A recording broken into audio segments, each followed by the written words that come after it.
탐정의 눈으로 사건을 들여다봅니다. 탐정 손수호.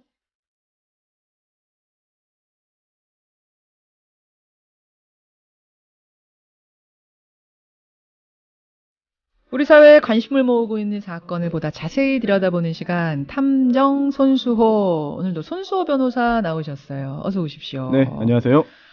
오늘 사건은 제가 이미 예고를 했습니다. 어제 저희가 긴급 속보로 다뤘고, 목격자도 긴급하게 인터뷰를 하면서 많은 분들이 많이 놀라셨었죠. 진주 아파트.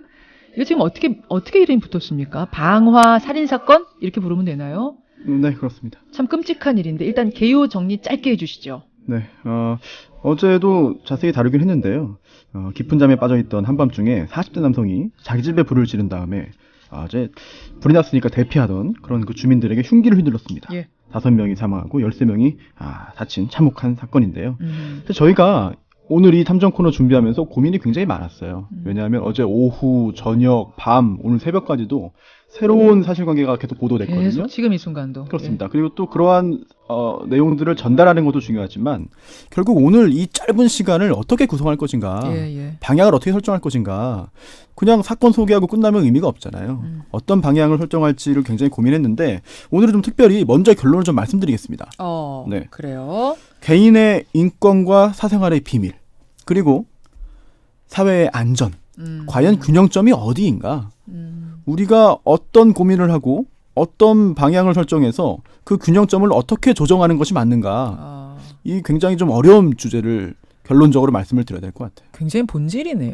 그렇습니다. 지금 사실 논의도 계속 이렇게 가고 있어요. 그러니까 조현병 환자의 인권 있습니다. 그런데 우리 사회의 안전, 도대체 그 두 가지를 동시에 어떻게 지킬 것인가, 어떤 밸런스로, 어떤 균형으로 지켜갈 수 있을 것인가, 이 해답을 찾아보자는 건데, 자, 일단 여러분의 의견은 보내주십시오. 받으면서 우리는 사건으로 들어가겠습니다.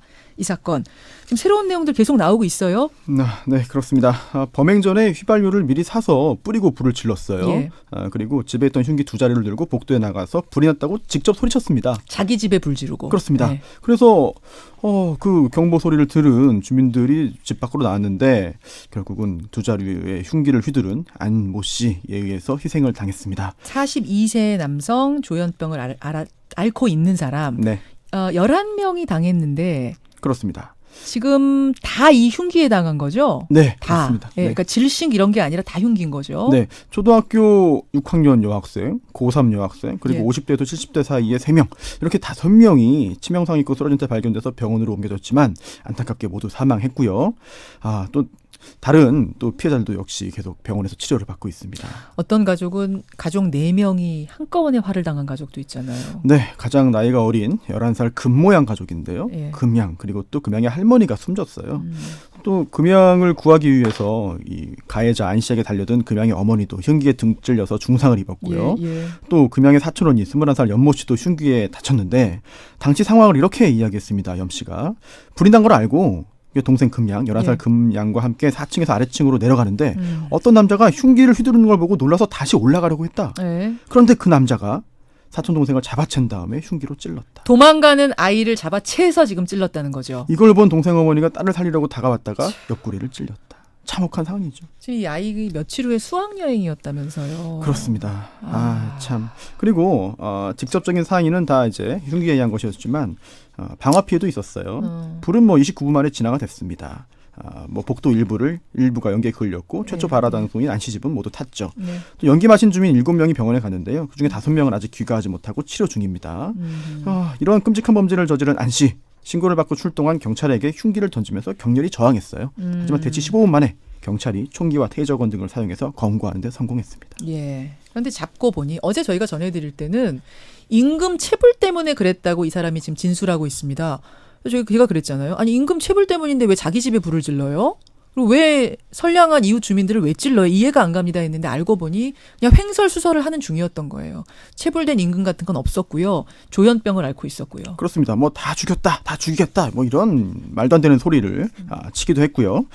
경찰이 이렇게 확인해줬어요. 2010년에 이제 폭력행위 등 처벌에 관한 법률 위반으로 구속됐는데 전력이 있어요. 그때 공주치료감호소에서 정신감정을 진행했다. 그 결과 편집형 정신분열증으로 확인됐다. 편집형 정신분열증. 네, 그 당시 용어죠. 예. 그리고 그 후에도 보호관찰 대상이었는데요. 실제로 조현병으로 병원 치료까지 받았습니다. 또 예. 2011년에 기초생활보장수급자 신청을 했는데요. 그때 사유가 조현병이었어요. 그때도. 네, 조현병으로 인해 노동을 하지 못하는 거였죠. 그러니까 지금도 뭐 범행 동기 이런 걸 추궁하고 있지만 대화가 아예 안 되는 상황이라면서요. 그렇습니다. 횡설수설. 네. 네. 계획 범죄냐 아니냐를 가지고도 논란이 있던데 만약 이게 계획 범죄라고 얘기를 하게 되면은 조현병 때문이라고 보긴 어려운 거 아니에요? 뭐 아주 우발적인 범죄 아니고선 다 범죄는 계획해서 이루어지는 건데요. 휘발유를 미리 준비했어요. 예, 그 예. 후에 방화했습니다. 그리고 또 복도식 아파트에 있는 유일한 통로 이제 계단에서 기다리고 있다가 주민들을 살해했어요. 그렇죠. 게다가 또 흉기 중에 하나는요. 평소에 집에서 잘 사용하지 않는 종류입니다. 따라서 이 범행을 위해 특별히 준비했을 가능성이 있어요. 따라서 준비된 범죄로 볼 수 있는데 하지만 이제 조현병 환자라고 해서 범죄를 계획할 수 없다고 단정할 수는 없습니다. 왜냐하면 지난번 저희가 탐정 코너에서 말씀드린 강남역 살인 사건에서도 그렇고요. 예, 예. 그리고 또 법원도 심신미약을 인정할 때 계획적인 범죄를 저질렀지만 그래도 심신미약 인정 가능하다는 입장을 계속해서 취하고 있기 때문이죠. 그래요. 계획 범죄인지 여부를 가지고 조현병 판정을 결정하는 건 조현병으로 인한 처벌을 결정하는 건 아니다 이 말씀이신데 조현병 환자가 벌인 사건들 한번 짚어보죠. 최근. 네. 최근에 이제 보도도 많이 되고 있습니다. 그런데 올해 사건부터 보죠. 올해 3월 1일은요. 조현병 병력 있는 40대 남성이요. 서울에 있는 한 편의점에서 새벽에 목검을 휘둘렀어요. 갑작스레. 그래서 2명이 다쳤습니다. 예, 예. 또 멀리 가지도 않고 이번 달 9일에는요. 예. 대구 달서구에서 23살 남성이요. 처음 본 17살 학생의 뒷머리를 흉기로 찌릅니다. 세상에. 네, 검거후 스스로 조현병을 앓고 있다고 말을 했죠. 대검 자료를 보면은 조현병 환자, 정신질환자의 살인 범행이 특별히 증가하는 걸 확인할 수는 없어요. 하지만 작년에도 유사한 범죄들이 많이 보도됐어요. 작년 6월 경북 포항에서 조현병 앓던 40대 남성이 약국에 흉기를 들고 와서 직원 살해하고 약사에게 가해를 했습니다. 그런데 이제 이야기를 들어보니까 평소에 조현병 앓고 있었고요. 예. 또 이 약사와 직원이 자신에게 욕설을 한다는 망상에 빠져서 범행을 한 거였어요. 약사하고 그 약국 직원이 나한테 네. 욕설한다라는 피해 망상. 그렇습니다. 또 작년 8월에도요. 역시 또 40대 조현병 정신병력 있는 남성이 치킨 배달원에게 흉기를 휘두르고요.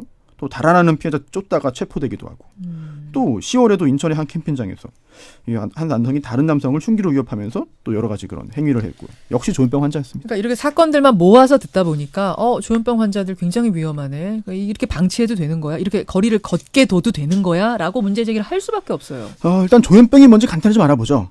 예전엔 정신분열병, 정신분열증 이렇게 불렀습니다. 예. 그런데 이게 어감이 안 좋잖아요. 게다가 성격, 인격 이런 게 분열되는 파탄되는 질병이라는 오해까지 왔습니다. 그래서 그런 오해를 없애기 위해서 2011년에 조현병으로 바꿨는데요. 조현병이 네. 이게 무슨 뜻이에요? 조율을 한다는 용어가 있잖아요. 조율, 네, 예. 현악기 이런 거 있잖아요. 그래서 현악기의 줄을 이제 고르는 그거를 이제 조현이라고 합니다. 현악기를 조율한다 이런 뜻. 네, 현악기 조율이 안 된 것처럼 또 뇌신경만 조절이 제대로 되지 않으면 정신적으로 문제가 생기고 이상 행동을 할 수 있잖아요. 예, 이런 상태가 있기 때문에 조현병이라고 하는데요. 뇌신경망이 제대로 조율되지 않은 상태. 그래서 조현병. 네. 사고, 감정, 지각, 행동 이런 인격의 여러 측면에 걸쳐서 상당히 다양한 임상적인 이상 증상을 일으키는 정신질환이고요. 제때 치료받지 않으면 폭력 성향을 가지게 될 우려는 있습니다. 그러면 우리가 거리를 활보하게 둬도 되는 거야? 라는 질문에 대해서는 어떻습니까? 정말 위험한가? 조현병 환자가 일으키는 강력범죄 당연히 있죠. 이번 사건도 마찬가지고. 네. 하지만 조현병 환자가 위험하다고 단정하는 건 쉽지 않아 보여요. 모든 조현병 환자가 위험하다 이렇게 얘기할 수는 없다. 뭐 조현병은 위험하려면 위험할 수 있지만 모든 환자가 다 범죄 뭐라고 해야 됩니까? 네, 강력 범죄로 연결되는 건 아니다. 또 강력 범죄를 일으킬 만한 폭력성이 당연히 존재하는 건 아니다. 잠재적 어떤 강력 범죄자 이렇게 취급해서는 안 된다는 말씀이신 거죠. 그렇습니다. 학회나 이제 유명한 병원들의 자료를 보면은요. 예, 조현병이 예. 매우 복잡한 질병이라는 걸 알 수 있어요. 그래서 조현병 환자는 무조건 폭력성이 있다. 조현병 환자는 무조건 강력범죄로 연결된다. 이렇게 단정하는 거는 오히려 더 좀 위험할 수가 있는데요. 일반인에 비해서 더 폭력적이라는 근거를 찾기가 어렵습니다. 의학적으로 볼 때. 아까 폭력 성향을 가지게 될 우려는 있다면서요. 네, 가지게 될 우려 있는데 이게 일반인에 비해서 더 폭력적이냐? 이런 근거는 사실 정확히 나오지가 하긴 않는데요. 일반인 중에도 폭력적인 사람은 엄청 폭력적이니까. 네, 이런 자료가 있습니다. 이런 주장이 있어요. 정신질환자의 강력 범죄율이 예, 조현병뿐 아니라 예. 일반인에 비해 최대 10배에 달한다. 이런 주장도 있거든요. 그런데 이 주장은 약간 통계 해석에 오류가 있어 보여요. 대검에 따르면요. 2015년 전체 범죄자 약 200만 명 중에서 강력 범죄자가 약 3만 5천 명입니다. 그러니까 약 1.7%인데요. 예. 그런데 정신질환범죄자 약 7,000명 중에서 강력범죄자가 약 7,800명, 예, 예, 11%입니다. 예. 그러니까 이거 범죄를 저지른 사람들 중에서 보면은 정신질환자의 강력범죄율이 높다는 수치는 나와 있어요. 하지만 또 다른 측면에서 보자면 그럼 전체 범죄율을 보면 어떤가? 전체 범죄율 측면에서 보면은 오히려 정신질환자가 일반인에 비해서 높지 않다. 오히려 낮다는 결과도 있습니다. 그러니까 아까 제가 그 말씀드렸잖아요.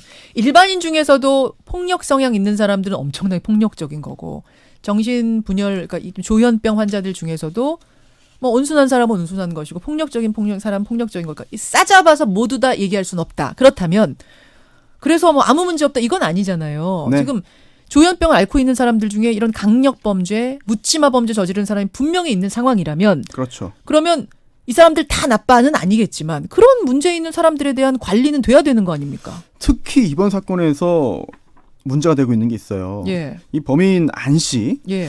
뭐 위층과의 층간 소음 등으로 잦은 갈등 빚어왔고요. 경찰이 올해 들어서만 5번 신고받고 출동했습니다. 바로 여기에요. 그러니까 이 사람은 그냥 관리를 안 해도 되는 그런 조현병 환자가 아니라 아주 철저하게 관리를 들어갔어야 되는 여러 가지 징후들이 있지 않았습니까? 하지만 사소한 시비로 판단됐기 때문에 정신병력 확인이 되지 않았고요. 또 3월에도요. 뭐 소금 간장 섞은 물을 위층 현관문에 뿌려서 이게 재물손괴죄를 저지르긴 했거든요. 예, 예. 하지만 이게 상대적으로 중한 범죄는 아니었어요. 그리고 또 1월에는요. 진주시에 있는 자활센터에 상담받으러 갔다가 시민을 폭행했습니다. 입건까지 됐어요. 예. 하지만 그 과정에서도 정신병력이 확인되지 않았다는 점이 문제입니다. 그러면은 경찰은 이 사람이 조현병 앓고 있다는 정신병력을 결국 몰랐던 거예요? 그렇습니다. 만약에 파악했다면 막을 수 있을 가능성도 있어요. 왜냐하면 경찰은 이게 경미한 범죄이기 때문에 사실 예. 구속이나 체포나 기타 조치가 어렵다고 해명하지만 예. 일견 맞는 부분도 있어요. 해명에. 예, 하지만 예. 적극 대응이 필요했고 가능하기도 했습니다. 경찰관 직무집행법 4조에 보면요. 예. 경찰관은 이제 정신착란을 일으키거나 뭐 술에 취해서 자기 또는 다른 사람의 생명, 신체, 재산에 위해를 끼칠 우려가 있는 사람에 해당하는 게 명백하면 예. 이런 경우는 긴급 구호를 요청하거나 뭐 의료기관에 또는 경찰관서에 보호하는 등 적절한 조치를 취할 수 있다. 이런 규정들이 있거든요. 과연 소극적인 대응이 타당한지 적극적인 대응이 타당한지 그 상황, 사건에 따라서 좀 판단을 좀 정확하게 하는 게 필요한 사건입니다. 그러니까 이 사건은 말이죠. 그러니까 제가 아까도 말씀드렸지만 한두 번이 아니라 8번이나 신고가 들어갔던 사람입니다. 비슷한 건을 오물을 투척한다든지 뭘 누굴 미행한다든지 여러 가지 난동을 피운다든지. 그럼 경찰은 이 사람을 뭐 격리시키지까지는 못한다고 하더라도 예의주시했었어야 돼요. 격리 규정은 없는데요. 또 정신건강보건법에 또 입원, 치료를 위한 그 입원, 정신기관 의료에 대한 입원도 가능한데 그런 규정까지도 좀 적극 활용을 할 필요가 있겠고요. 오늘 좀 결론으로 넘어가 볼까요? 저는 뭐 사실 여기까지만 해도 결론 나온 것 같은 게 네. 경찰이 너무 미온적으로 대처한 거 맞고요. 그렇죠? 네. 그 상황을 그 생각을 안 할 수가 없어요. 올해 지금 4월 아닙니까? 올해만 들어서 5번 신고가 들어갔는데 경찰이 이 사람이 정신병력이 있다는 것조차 파악을 못하고 있었다. 거기가 임대 아파트가 아니라 서울의 강남의 고급 아파트였어도 그렇게 대처했었을까? 거기에 살고 있는 사람들이 유력자였어도 이렇게 대처했었을까? 저는 그 생각이 번뜩 들던데요. 솔직히. 네, 맞습니다. 첫 번째 이 사건이 이야기거리로 소비되고 끝나면 안 돼요. 그리고 예. 두 번째 가짜도 있어요. 예. 조현병 주장하는 사람 중에 가짜도 있습니다. 더 엄벌에 쳐야 되는 것이고요. 그리고 또 아까 서두에 말씀드린 끝나지 않은 숙제죠. 근대사법의 숙제입니다. 인권이냐 사회안전이냐. 인권도 중요하고요. 중요하죠. 조현병 환자의 사생활도 당연히 보호돼야 되고 예. 잠재적 범죄라도 취급되면 안 되고요. 예. 조현병 환자를 모두를 전체를 하나로 취급하는 것도 타당하지 않습니다. 예. 하지만 또 일반 사회 구성원들의 안전도 중요해요. 무시하면 안 됩니다. 게다가 이런 끔찍한 사건이 발생하면 오히려 조현병 환자에 대한 인식이 안 좋아져서 더 심각한 상황이 발생할 수 있거든요. 그 균형점이 어딘가, 어디로 이동해야 되는가, 진지하게 고민. 여기에 대한 고민이 필요합니다. 진지하게 고민해야 될 때라는 거 아주 중요한 부분을 짚어주셨습니다. 여기까지 오늘의 탐정 손수호 변호사 수고하셨습니다. 감사합니다. 김현정의 뉴스쇼는 청취자 여러분의 참여로 이루어집니다. 트위터, 페이스북, 레인보우 게시판, 그리고 단문 50원, 장문 100원의 유료 문자 샵 1212, 우물정 1212 통해 참여하실 수 있습니다. 김현정의 뉴스쇼, 여러분과 함께 만듭니다.